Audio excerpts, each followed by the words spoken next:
Health officials say we have passed the peak of the present COVID-19 outbreak. And as we mark the one-year anniversary of the start of the Delta lockdown, there are 496 people in hospital and a further 16 deaths reported today. Ashley Yates has more.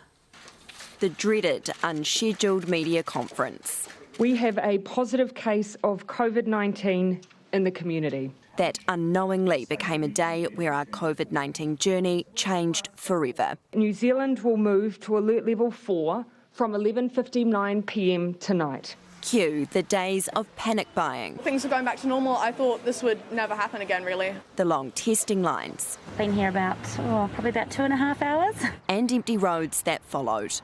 Initially, it was only a lockdown for 3 days, except for Auckland and the Coromandel Peninsula, who we anticipate will likely be at level 4 for 7 days. Aucklanders ended up being hunkered down for 107 days. It would have saved many lives.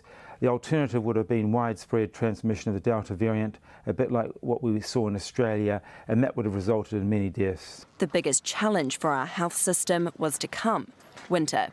Never before has Aotearoa been tasked with managing such a high prevalence of COVID-19 cases alongside a really big season of influenza. This is the second week with a drop in hospitalisation rates after 5 straight weeks of increases. But it's safe to say the peak of the second wave has passed, coming down into our next plateau, according to health officials. The question that we have now is how low will we go in terms of daily cases?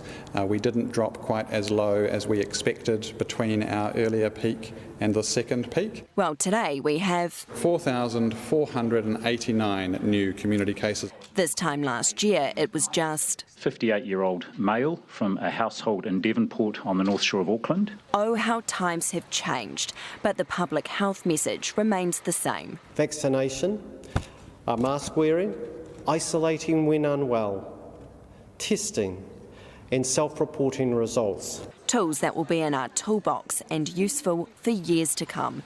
Ashley Yates, Newshub.